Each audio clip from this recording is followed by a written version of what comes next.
If you are watching this looking for permission to keep doing what you are doing, close this video now. There is nothing here that will make you feel better about the years you have already wasted. You have been telling yourself you are being patient. You are not. Most men confuse passivity with patience. Patience is a calculated position taken from strength. What you have been doing is waiting. And waiting without strategy is just another word for surrender, delivered slowly. Machiavelli wrote it without comfort in 1513. The man who waits because he cannot decide is not exercising patience. He is exercising fear and calling it wisdom. Most men spend their entire lives perfecting this confusion. They mistake their hesitation for sophistication. They mistake their inaction for restraint. They mistake their cowardice for timing. By minute 19, you will know exactly which of those three you have been doing. Stay until the end, or do not. Most will not. There are 7 signs you are waiting when you should be moving. 7 mechanisms that separate the man who controls timing from the man who has become a prisoner of his own delay. The first one is happening to you this week. Chapter Card 1. You are waiting without information. First, and this is the trap most men live inside their entire lives. You have been telling yourself you are waiting for the right moment. You are not. You have no idea what the right moment looks like. You have not defined it. You cannot describe what would have to be true for you to act. So when nothing is ever quite right, you keep waiting. Most men think they are being patient. They are stalling. True patience requires 3 things: a clear definition of what you are waiting for, active intelligence gathering while you wait, and the ability to recognize the trigger when it arrives. Without all 3, what you call patience is just postponement with extra steps. The man who waits without intel is not waiting strategically. He is hoping. Hope is not strategy. Hope is what men use when they have decided not to think. You have been hoping the situation will resolve itself. You have been hoping someone else will make the first move. You have been hoping the cost of acting will go down. None of these things happen. The cost of waiting is the cost going up. Otto von Bismarck understood this better than any statesman of the 19th century. After becoming Minister-President of Prussia in 1862, he announced his goal openly: the unification of Germany under Prussian leadership. Most observers expected immediate military action. Bismarck did not move. For 8 years, he waited. But his waiting was not idle. He fought a small war against Denmark in 1864 to test his army. He defeated Austria in 7 weeks in 1866 to remove the rival German power. Between conflicts, he constructed a diplomatic isolation of France so complete that no European power would come to her aid. He built secret treaties with Russia and Italy. He cultivated southern German states. He studied the French court, French military readiness, French political weaknesses. By July 1870, when the opportunity came, Bismarck was ready in a way Napoleon III was not. He edited the Ems dispatch in a single afternoon to provoke France into declaring war. 6 weeks later, the French army was destroyed at Sedan. 6 months later, the German Empire was proclaimed in the Hall of Mirrors at Versailles. Bismarck had not waited for 8 years. He had prepared for 8 years. The distinction is the entire point. Define the conditions that would have to be true for you to act on the situation you have been delaying. Write them down this week. If you cannot write them down, you have not been waiting strategically. You have been hiding. The rule: patience without intelligence is paralysis. pretending to be wisdom. Chapter Card 2. You are mistaking fear for timing. Here is the second sign, the one most men refuse to admit to themselves. There is a decision you have been postponing for months. You have told yourself the timing is not right. You have told yourself you need more information. You have told yourself something will become clearer if you wait. You are lying to yourself. The reason you have not acted is not timing. It is fear. Fear of the consequences. Fear of being wrong. Fear of the version of you who has to live with the decision after it is made. The brain is excellent at disguising fear as something else. It will dress fear in the language of strategy. It will dress fear in the vocabulary of patience. It will dress fear in the appearance of wisdom. The disguise is convincing because you are the one wearing it. Most men spend their entire lives operating from disguised fear and calling it judgment. Maximilien Robespierre led the most radical phase of the French Revolution from 1793 to 1794. By mid-1794, his enemies in the convention were organizing against him. Multiple advisors warned him.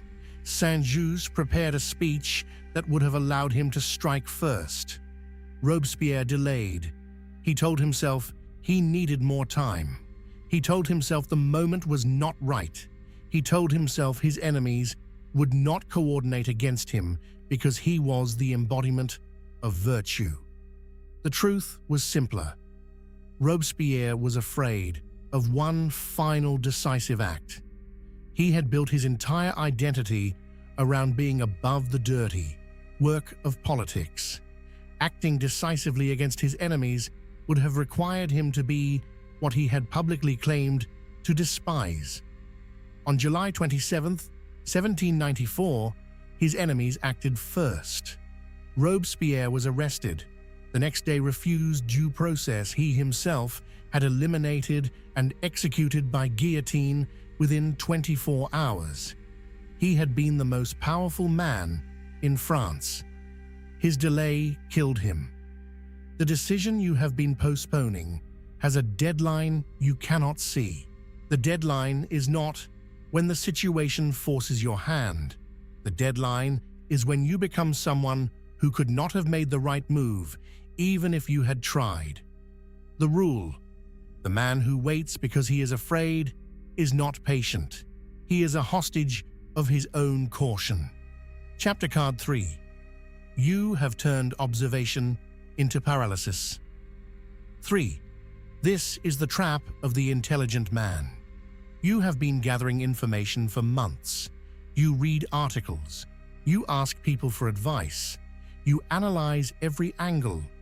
You have spent more time studying the situation than most men spend studying for years of their career. And still, you have not moved. Most men think more analysis leads to better decisions. Past a certain point, it does not. Past a certain point, more analysis becomes a sophisticated form of avoidance. Information has diminishing returns. The first hour of research moves you from total ignorance to functional understanding. The 20th hour moves you almost nowhere. By the 50th hour, you are no longer studying the situation. You are using study as a substitute for action. The man who never feels he has enough information is not careful. He is unwilling. You have been confusing the activity of analyzing with the activity of progressing. They are not the same thing. One produces knowledge, the other produces results. King Charles I of England spent the 8 years between 1640 and 1648 in continuous deliberation. Faced with the rising power of Parliament, he held conferences. He consulted advisors. He weighed possibilities. He drafted plans and abandoned them. He negotiated, withdrew, negotiated again. He had multiple opportunities to act decisively. In 1642, He could have crushed Parliament militarily before it organized. He hesitated. In 1646, he could have accepted reasonable terms after defeat. He delayed, hoping for better terms. In 1648, even after his second war and recapture, he could have publicly accepted constitutional limits and saved his throne. He analyzed, he calculated, he waited. By the time he understood the situation completely, the situation had moved past him.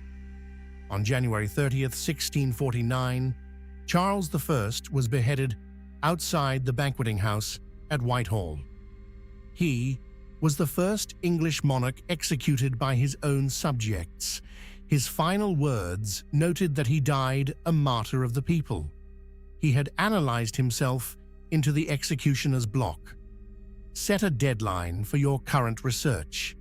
Pick a date this month. On that date, regardless of how complete your information feels, you make the decision. The information that arrives after the deadline does not change the answer. It only changes how confident you feel about the answer you should have already made. The rule: information becomes a prison the moment it stops producing decisions. Chapter Card 4. You are waiting for permission. 4. This sign reveals something most men cannot see in themselves. You have been waiting for someone else to validate the move you already know you should make. You frame it differently in your own mind. You tell yourself you are seeking advice. You tell yourself you are testing the idea. You tell yourself you are gathering support. You are looking for permission you cannot get, because the permission you actually want is impossible to receive from another person. You want someone to absolve you of responsibility for the outcome. You want someone to validate your decision so that if it fails, you can share the blame. That permission does not exist. The decision is yours. The outcome is yours.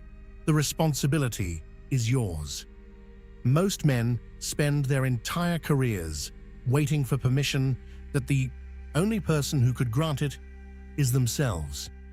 Theodore Roosevelt understood this at 39 years old in 1898. He was the Assistant Secretary of the Navy in Washington.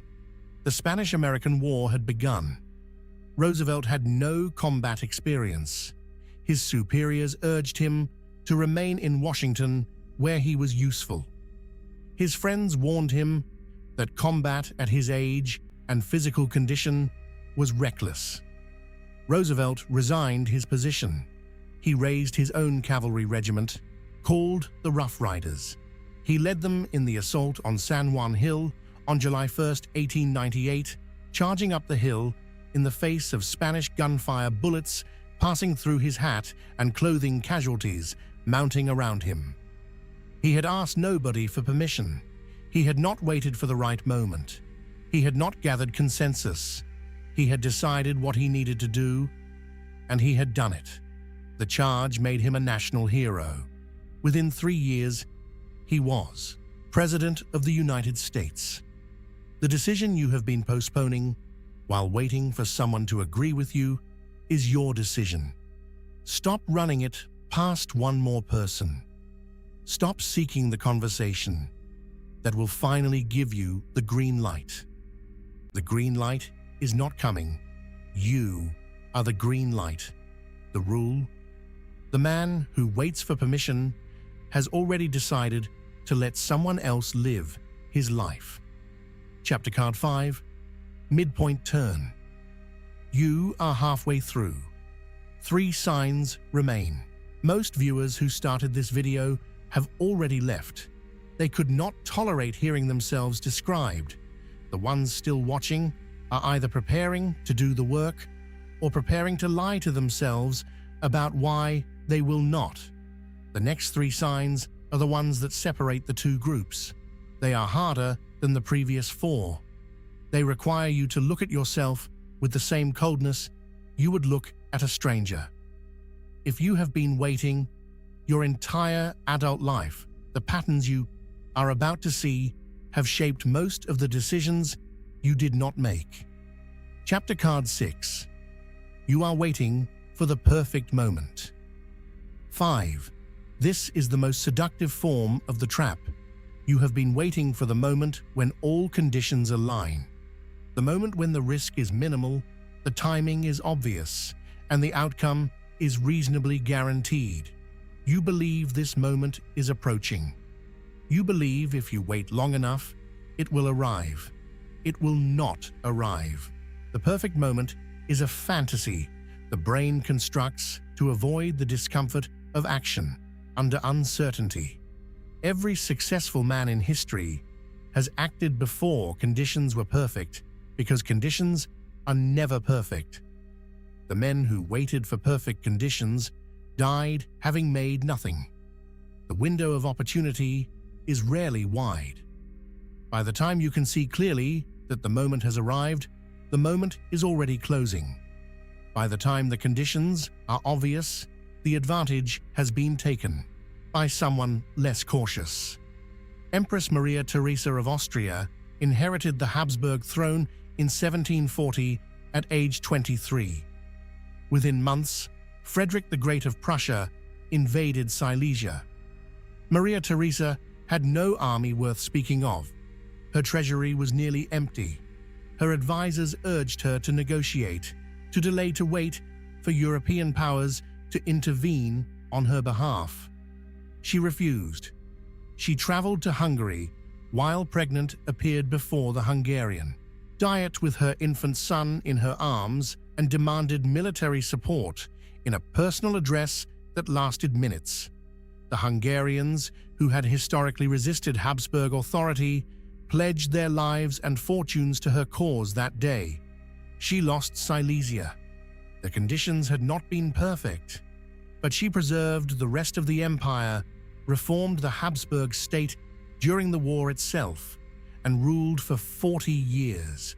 Frederick later wrote that Maria Theresa was the only opponent he had ever truly feared. Had she waited for perfect conditions, she would have lost everything. By moving when conditions were terrible, she saved most of what mattered. The decision you have been waiting to make under perfect conditions will be made under imperfect ones. The only question is whether you make it deliberately while you still control the timing, or whether you make it under crisis when the timing has been taken from you.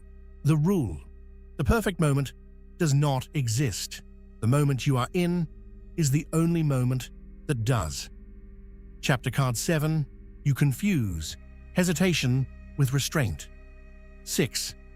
This sign requires you to be honest about a specific feeling. When momentum is offered to you, your first instinct is to slow it down, to examine it, to question whether it is real, to ask whether you deserve it. By the time you have finished examining the momentum is gone. Most men think they are being measured.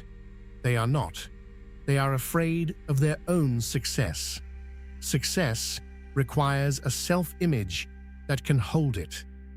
The man whose self-image is too small for the opportunity in front of him will sabotage the opportunity to remain consistent with who he believes himself to be. You have done this. The job offer you negotiated yourself out of. The opportunity you researched until it was given to someone else. You called it caution. It was self-protection from a future where you would have to be larger than you are now.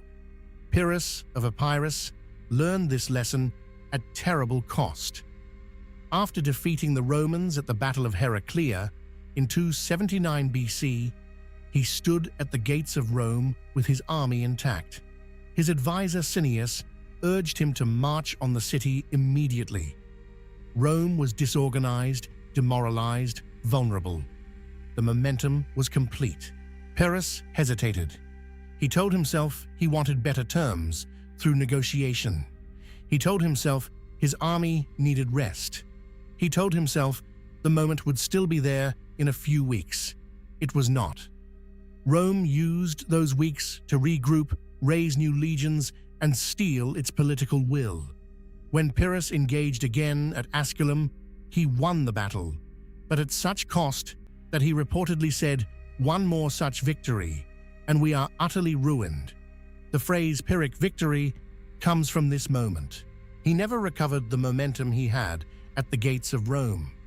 He spent the rest of his life chasing wars he could not finish until he died ingloriously in a street fight in Argos, killed by a roof tile thrown by an old woman. The momentum you have right now in some area of your life will not wait for you to feel ready. Take it now, or watch someone less qualified take it instead. The rule: hesitation in the face of momentum is not restraint. It is sabotage with better marketing. Chapter Card 8. You have made waiting your identity. 7. Last one. This is the most difficult to admit. At some point in your life, waiting stopped being a strategy and became a personality.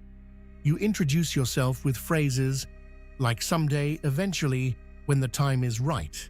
These are not statements about your future. They are confessions about your present. You have built an identity around the version of you who is preparing, the future you who will finally act. And as long as that future you remains hypothetical, you are protected from ever having to test whether he actually exists. The man who has waited for 30 years has not been waiting. He has been hiding inside the role of the man who waits. Most men reach 40 and discover that the future self they were waiting to become never arrived. He could not have arrived. He was never being constructed. He was being deferred. Howard Hughes was one of the most accomplished men in 20th century America. By age 30, he had directed Hollywood films, broken aviation speed records, and built one of the largest personal fortunes in the world. He had decades of potential remaining. But after a serious airplane crash in 1946, Hughes began waiting to recover, waiting to feel ready, waiting for the right moment to return to public life. Each year, he waited. The threshold for return became higher. By the 1960s, Hughes had become a recluse in Las Vegas hotel rooms. By the 1970s, he had not appeared in public for over a decade. He was unrecognizable when he died in 1976. He had spent the last 20 years of his life waiting for a return that had stopped being possible the moment he started waiting for it. The future self you are saving for is not separate from you. He is made of the choices you make today. Every day you wait, that future self gets weaker, not stronger. You are not preparing him, you are starving him. Pick one decision you have been deferring with the phrase "someday." Make that decision this week. Not perfectly. Make it badly if you must. The act of making it begins the construction of the man who can make better ones. The rule: the man who waits indefinitely is not preparing. He is disappearing. 8 signs: waiting without intel, mistaking fear for timing, paralysis through analysis, waiting for permission, the perfect moment fantasy, hesitation disguised as restraint, waiting as identity. You have been doing at least 3 of them. Most men are doing 5. Most viewers will close this video and forget it within an hour. They will go back to telling themselves they are being patient. They will go back to letting decisions get made for them by the passage of time.